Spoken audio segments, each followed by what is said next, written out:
সেই মহান স্বাধীনতা ঘোষকের স্মৃতিধন্য।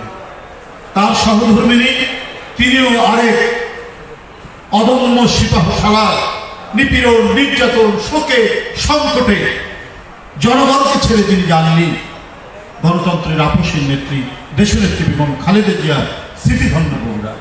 বন্ধুরা আমার, তাদেরই সুযোগ্য সন্তান, যাকে শারীরিকভাবে অত্যাচার, নিপীড়ন করা হয়েছে, যার বিরুদ্ধে এখনো মামলা দিয়ে, সাজা দিয়ে পর্যুদস্ত করার প্রচেষ্টার মধ্যেও যিনি গোটা বাংলাদেশকে আজকে গণতন্ত্র হরণের এই সংগ্রামে, গণতন্ত্র হরণকৃত এই গণতন্ত্রকে পুনরুদ্ধারের এই সংগ্রামে যিনি গোটা বাংলাদেশকে সংগঠিত করেছেন, যে দেশ নায়ক তারেক রহমানের স্মৃতিধন্য এই জেলাতে দাঁড়িয়ে কথা বলা সত্যি আমাদের জন্য কিছুটা দুরূহ এবং দুঃসাহ। বন্ধুরা আমার, কখন কথা বলব? যখন চারিদিকে শুধু মিথ্যার বেশাতি, অনর্গল মিথ্যা কথা, বিদ্বেষ, প্রতিহিংসার এক ভয়াবহ বান ছোড়া হয় প্রতিনিয়ত। প্রধানমন্ত্রী শেখ হাসিনা ডামি সরকার, দখলদার সরকারের প্রধানমন্ত্রী, যখন বঙ্গোপসাগরের প্রচন্ড জলোচ্ছ্বাসে মানুষ ভেসে যায়, গরু ছাগল ভেসে যায়, ঘর বাড়ি ভেসে যায়, সুন্দরবনের হরিণ ভেসে যায়, বাঘ ভেসে যায়, তখনও তার বিদ্বেষ হবে না। তখনও তিনি জিয়া পরিবারকে উদ্দেশ্য করে, তারেক রহমানকে উদ্দেশ্য করে কুৎসিত কুসংস্কার করেন। কিন্তু আমরা যে দল করি, সেই দলটি বাংলাদেশ জাতীয়তাবাদী দল, যে দলের চিন্তা এবং দর্শনের অগ্নি মশাল জ্বালিয়েছে, অগ্নি মশাল প্রজ্বলিত করেছে, যে মশাল আজও অনির্বাণ, সেই মশালকে ধারণ করে আমরা রাজনীতিকে, এই মশালকে তো আপনি নির্বাপিত করতে পারবেন না, এটা কিন্তু আপনি নিভিয়ে দিতে পারবেন না। প্রধানমন্ত্রী, আপনার সকল বিদ্বেষ এবং প্রতিহিংসার মাঝেও আজকে তারেক রহমানের নেতৃত্বে বাংলাদেশ জাতীয়তাবাদী দল আজকে চিরজাগরুক বাংলাদেশ জাতীয়তাবাদী দল নিরন্তর সংগ্রাম করে যাচ্ছে গণতন্ত্র পুনরুদ্ধারের জন্য, অবাধ এবং সুষ্ঠু নির্বাচনের জন্য, এবং গণতন্ত্রের যে প্রতীক, গণতন্ত্রের মা দেশনেত্রী বেগম খালেদা জিয়াকে মুক্তি এবং তার উন্নত চিকিৎসার জন্য। প্রধানমন্ত্রীর তো কথা বললাম এবং রাষ্ট্রনায়ক জিয়া রহমানের কথা বলি। এখানে অনেকেই আলোচনা করেছেন একটি মর্মান্তিক হত্যাকাণ্ডের মধ্যে দিয়ে 15ই আগস্ট সংগঠিত করলো কারা? এই আওয়ামী লীগের লোকরা। এই খন্দকার মুস্তাক রাষ্ট্রপতি হলে, যিনি 15ই আগস্টের রাত পর্যন্ত শেখ মুজিবের ক্যাবিনেটের মন্ত্রী ছিলেন, এবং সমস্ত ক্যাবিনেট হচ্ছে মরহুম শেখ মুজিবুর রহমান সাহেবের ক্যাবিনেটের মন্ত্রী। সবচেয়ে মজার ব্যাপার কি জানেন? খন্দকার মুস্তাক যখন রাষ্ট্রপতি, তখন বঙ্গভবন থেকে মরহুম শেখ মুজিবুর রহমানের ছবি নামিয়ে দিয়েছে। জিয়াউর রহমান 7ই নভেম্বরে সিপাহী বিপ্লবের মিলিত স্রোতের মধ্যে দিয়ে তিনি যখন রাষ্ট্র ক্ষমতার পাদপ্রদীপের আলোয় উদ্ভাসিত হলেন, এরপরে তিনি যখন রাষ্ট্রপতি হলেন, জিয়াউর রহমান কিন্তু মরহুম শেখ মুজিবুর রহমানের ছবি বঙ্গভবনে টাঙিয়েছিলেন। আবার গণতন্ত্রের সহিষ্ণুতা, পরমত সহিষ্ণুতা, অপরকে সহ্য করার এক অদ্ভুত বৈশিষ্ট্য থাকতে হবে যদি আমরা গণতন্ত্রী হই। এটা চরম দৃষ্টান্ত দেখিয়েছেন শহীদ রাষ্ট্রপতি জিয়াউর রহমান। শেখ মুজিবের মন্ত্রী, শেখ মুজিবের ছবি নামিয়ে দিয়েছিল জিয়াউর রহমান বঙ্গভবনে, আবার শেখ মুজিবুর রহমানের ছবি তুলেছেন। শেখ হাসিনা, আপনি কি এটি জানেন? আপনি এটি জানেন না। আপনার ক্রোধ, আপনার হিংসা, আপনার প্রতিহিংসা জিয়া পরিবারের প্রতি, কারণ আপনাদের যে ব্যর্থতা, আপনাদের গণতন্ত্র হত্যা, আপনার সংবাদপত্রের গলা টেনে ধরা এবং 74-এর দুর্ভিক্ষের মধ্যে দিয়ে গোটা জাতিকে যেভাবে অনাহারে অনাহারে রেখেছিলেন, সেখান থেকে জিয়াউর রহমান এই দেশকে স্বয়ং সম্পূর্ণ করেছিলেন, স্বনির্ভর করেছিলেন, এবং একটি জাতি হিসেবে এই দেশটিকে সত্যিকার অর্থে বিশ্বের দরবারে মাথা উঁচু করে দাঁড়ানো তিনি দাঁড়াতে সক্ষম হয়েছে। এখানে শেখ হাসিনার যত হিংসা, যত প্রতিহিংসা, এই জন্য তিনি এটিকে সহ্য করতে পারেননি। আপনি কি ভুলে গেছেন? আপনি তো বাংলাদেশে এসেছিলেন, তখন শহীদ রাষ্ট্রপতি জিয়াউর রহমান রাষ্ট্রপতি, তার সময় তো আপনি দেশে এসেছিলেন বাংলাদেশে। আপনি বাংলাদেশে ঢুকার 13 জনের মধ্যে জিয়াউর রহমানকে হত্যা করা। তো সমস্ত শহীদ রাষ্ট্রপতি জিয়াউর রহমানের বদান্যতা, তার কৃপা এবং তার কারণে আজকে বাংলাদেশে রাজনীতি করতে পারছে। আওয়ামী লীগকে ভেঙে তছনছ করে বাকশাল করা হবে। এই বাকশাল আবার আওয়ামী লীগ নামে নতুন করে রূপান্তরিত হলে, আওয়ামী লীগ নামে নতুন করে রাজনীতি করে এখনো টিকে আছেন। এটাও তো জিয়াউর রহমানের অবদান। এটা শেখ হাসিনা আপনি কি করে ভুলবেন? পিপলস পার্টি রেগুলেশন রাষ্ট্রপতি জিয়াউর রহমান সেদিন ঘোষণা করে ওইখানে দরখাস্ত করে আওয়ামী লীগের পুনরুজ্জীবন ঘটলো, পুনরুজ্জীবিত হল। আর আপনি এখন এই কথা বলেন? আমি সবার কথা বাদ দিলাম। শহীদ রাষ্ট্রপতি জিয়াউর রহমানের ঘোষণায় এদেশের মানুষ, তরুণ, যুবক, ছাত্র, কৃষক উজ্জীবিত হয়ে হাতে অস্ত্র নিয়ে যুদ্ধ করেছে। এইটা আপনি যতই মিথ্যাচার করে, পদ্মা মেঘনার মিলিত স্রোতের মধ্যে স্বাধীনতার ঘোষকের নাম আন্দোলিত হবে। আপনি কি দিয়ে? আপনার তৈরি করা বিচারক দিয়ে, হাইকোর্ট দিয়ে জিয়াউর রহমানের নাম কেটে দিবেন। বাংলাদেশের স্কুল টেক্সট বুক বোর্ডের কর্মকর্তাদেরকে দিয়ে স্কুলের বই থেকে জিয়াউর রহমানের নাম কেটে দিবেন। তাতে কোনো লাভ নেই। পদ্মা মেঘনা ধলেশ্বরী উত্তাল তরঙ্গের মধ্যে জিয়াউর রহমানের নাম থাকবে। এই জানুন হিজল কপালের পাতার মর্মরের মধ্যে জিয়াউর রহমানের নাম লিখিত থাকবে স্বাধীনতা ঘোষক হিসাবে। আপনার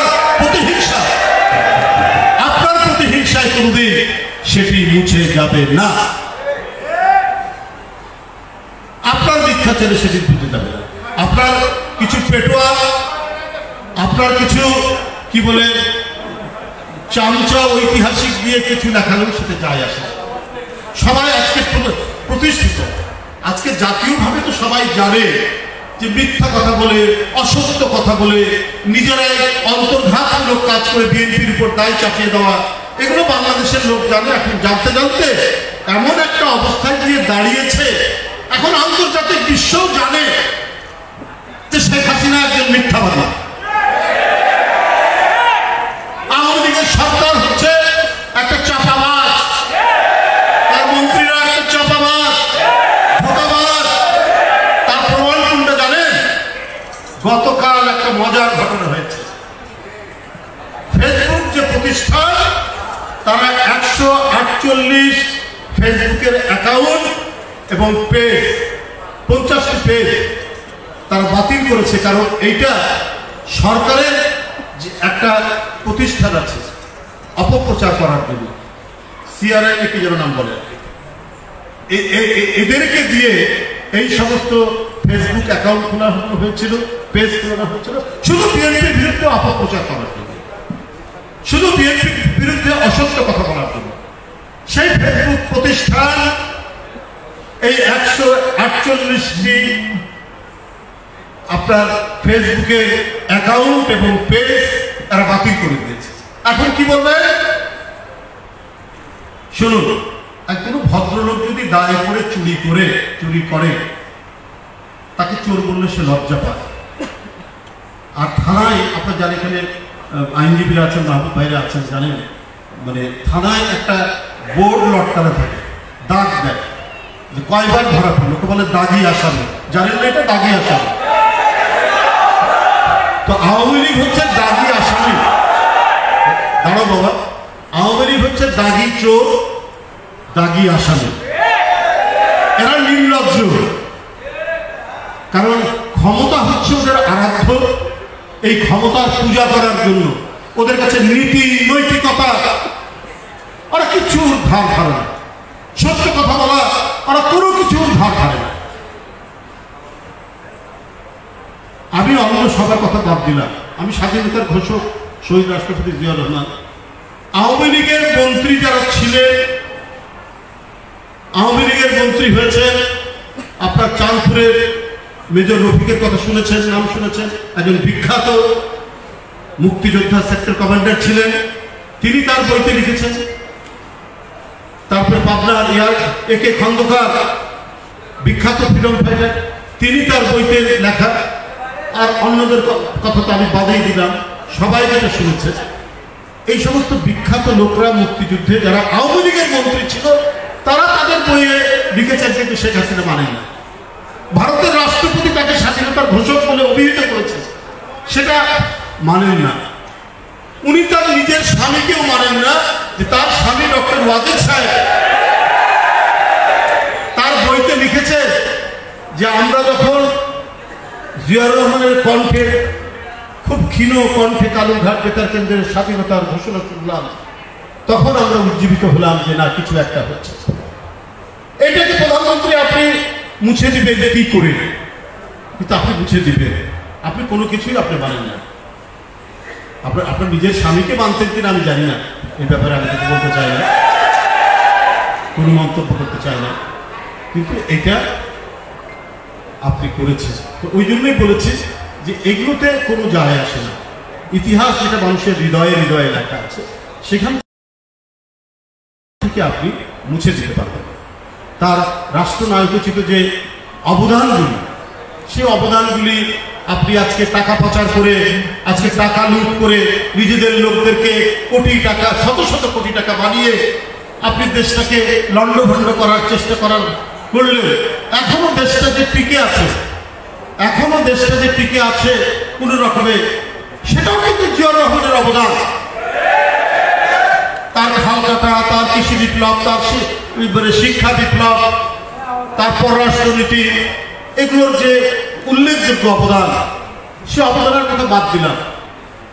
কিন্তু এখনো এই দেশটাকে কোন রকমে টিকে আছে যে দুটি সেক্টরের জন্য, সেটাও তো জিয়াউর রহমানের অবদান। একটা হচ্ছে তৈরি পোশাক শিল্প, আরেকটি হচ্ছে জনশক্তি রপ্তানি।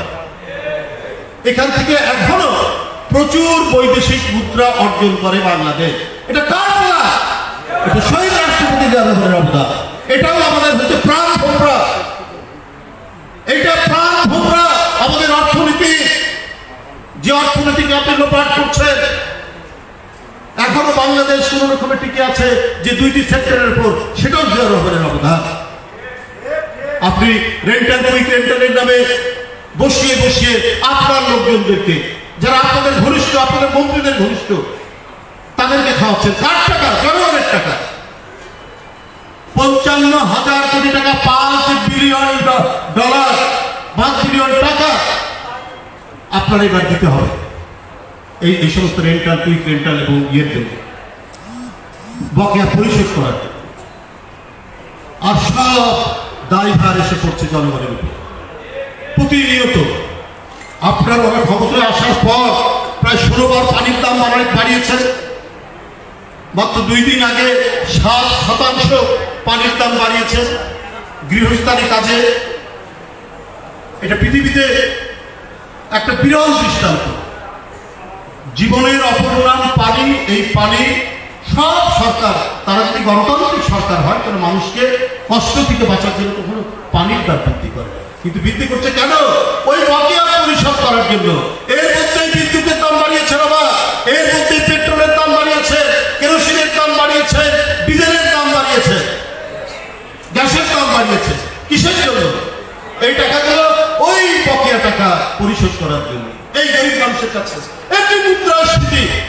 আগে যে টাকা একজন রিক্সাওয়ালা, একজন শ্রমজীবী মানুষ, একজন নিম্ন আয়ের মানুষ যে টাকা দিয়ে যতটুকু সবজি কিনত, যতটুকু খাবার কিনত, এখন তার ডাবল টাকা লাগে।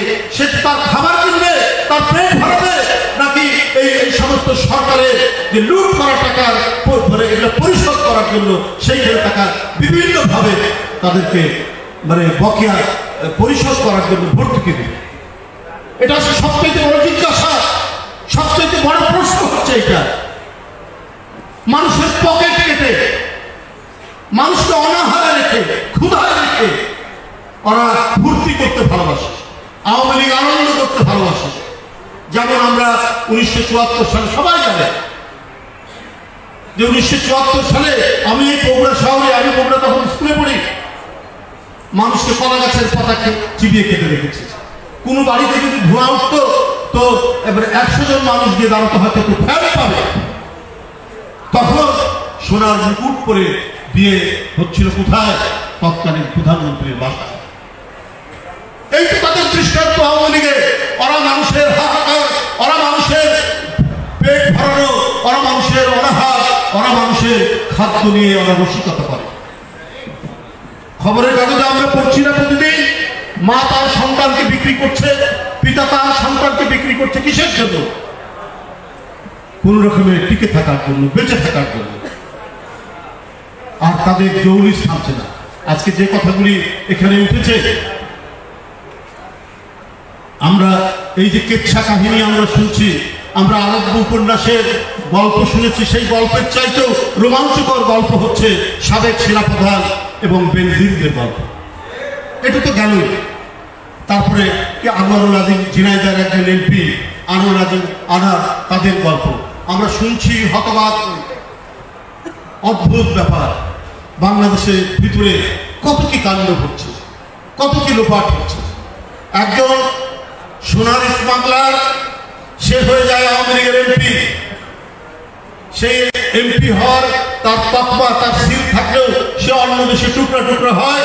সেই টুকরা মাংস আজকে খুঁজে বেড়ানো হচ্ছে হাওড়ে, খালে, বিলে এবং পানির ট্যাঙ্কির মধ্যে। কোথায় আছে? কোথায় তার নিরাপত্তা? কমপক্ষে যেভাবেই সেই একটা কি বলে সংসদ সদস্যের তার একটা সার্টিফিকেট আছে, সে পার্শ্ববর্তী একটা দেশে খুন হয়ে গেল এবং তার লাশও পাওয়া গেল না। ঘটনা কি? সে আওয়ামী লীগের এমপি হয় কি করে? আবার তার সাথে যে সমস্ত চক্র, সোনা চালান চক্র, মাফিয়া চক্র জড়িত, তারা সেখানে থাকে কি করে? বন্ধুরা, এটা তো সবচেয়ে বড় প্রশ্ন।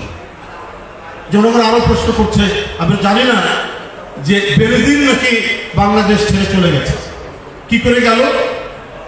এবং কেউ বলছে তার অ্যাকাউন্টে যে টাকা ছিল, সে টাকা সব নাকি চলে গেছে। আপনার সত্য তো জানি না কতটুকু কি সরকারের ব্যাপারে নীরব, কিন্তু ঘটনা কি? ঘটনা নিশ্চয়ই আছে। সেটা একটা দুটো টাকা নয়। একটা পুলিশের আইজি মানে তো সরকারি কর্মকর্তা, ডিআইজি মানে তো সরকারি কর্মকর্তা, তার একটা নির্দিষ্ট বেতন আছে। সে ফসলে যদি জমি কিনছে 365 বিঘা, কিভাবে সম্ভব? সব মিলে সব কিছু তার যে মানে স্থাবর অস্থাবর সম্পত্তি মিলে 900 বিঘার মতো, কিভাবে সম্ভব? এটা তো আরো উপন্যাসকেও আপনার পরাজিত করেছে, তার কাহিনী কিন্তু পরাজিত করে। কিভাবে এটা সম্ভব? আপনার মানুষ ঢুকছে। 2 মাস আগে আপনার আলুর কেজি ছিল 30 টাকা, এখন সেটা ডাবলের বেশি, 60 থেকে 65 টাকা হয়ে গেছে আলুর কেজি। যে আলু এই মৌসুমে, আমি এই বগুড়া, রংপুর এই অঞ্চলে যেখানে আলু সবচেয়ে বেশি আবাদ হয়, সেখানে দেখেছি 8 থেকে 9 টাকা, আজ থেকে 20 বছর আগে, 15 বছর, সেখানে হয় 20 টাকা হতে পারে, 25 টাকা হতে পারে। 6-7 মাস আগে তো 80-85 টাকা উঠেছিল, এখন আবার এই 3 মাসের মধ্যে আলুর কেজি হয়ে গেছে 60 থেকে 65 টাকা। আপনার ডিম, যেটা অত্যন্ত অপরিহার্য, ডিমের ডর্জন 5 টাকা বেড়েছে 3-4 দিনের মধ্যে, 155 থেকে 165 টাকা এর মধ্যে ঘুরছে। এবং এক হাঁড়ি ডিমের দাম 50 থেকে 55 টাকা। এবং মহল্লার যে দোকান, সেই দোকানগুলোতে 60 টাকা ছাড়া ডিমের হাঁড়ি পাওয়া যায়। মরিচ এই 15-20 দিন আগে 80 থেকে 100 টাকা ছিল, গতকাল শুনছি 200 টাকা। সাধারণ মানুষ দিবে 1 কেজি কাঁচামরিচের মূল্য 200 টাকা। আর বেনজিররা তাদের মেয়ের নামে, তার স্ত্রীর নামে, তার আত্মীয় স্বজনের নামে শত শত বিঘা জমি, 4-5টা ফ্ল্যাট, এটা কি করে সম্ভব? অদ্ভুত। এই জন্যই জিয়াউর রহমানকে মনে পড়ে। আমি একটা ছোট্ট ঘটনার কথা আপনাদেরকে বলি আমি শেষ করে দিই। ঘটনাটা হচ্ছে প্রেসিডেন্ট জিয়াউর রহমান বিদেশ সফরে গেছে। বিদেশ সফরে তখন সবাই মানে যারা সফর সঙ্গী হন সবাইকে নির্দেশ দেওয়া থাকে টুকটাক যেটা বৈধ সেই টুকটাক কেনাকাটার বাইরে যাবে না। জিয়াউর রহমান প্রেসিডেন্ট, তখন একজন বিএনপির নেতা এবং তার সহকর্মীদের একজন এডিসি কর্নেল র্যাঙ্ক, তারা ভিসিআর নিয়ে এসছে ওনার সফর সঙ্গী। ভিসিআর তখন ব্যান্ড আইটেম। জিয়াউর রহমান বাসায় পৌঁছানোর আগেই গোয়েন্দারা ইনফর্ম করেছে এবং বাসায় পৌঁছতেই সেই এডিসি কর্নেলকে তিনি স্যাক করেছেন এবং যুবদলের যে ভদ্রলোক খুব সিনিয়র নেতা তাকে বহিষ্কার করেছেন। এই হচ্ছে জিয়াউর রহমান, অনন্য চরিত্রের এক অনবদ্য একজন মানুষ, একজন মহামানবের সমতুল্য। এই জন্য আজও জিয়াউর রহমান বেঁচে আছে। আজও সকল মিডিয়াকে একত্রিত করে জিয়াউর রহমানের বিরুদ্ধে অপপ্রচার দিলেও জনগণ মনে করে এটা অসত্য, এটা অন্যায়, এটা মিথ্যা প্রচার। আমি বিএনপির আজকের এই যে অনুষ্ঠান, এদেশের যুগস্রষ্টা কালোত্তীর্ণ একজন মানুষ তার 43তম শাহাদাত বার্ষিকীতে আমি শহীদ রাষ্ট্রপতি জিয়াউর রহমানের আত্মার মাগফিরাত কামনা করছি এবং আয়োজক যারা বগুড়া জেলা বিএনপির সকল নেতৃবৃন্দকে আমি পক্ষ থেকে আন্তরিক ধন্যবাদ ও শুভেচ্ছা জানাচ্ছি। ধন্যবাদ।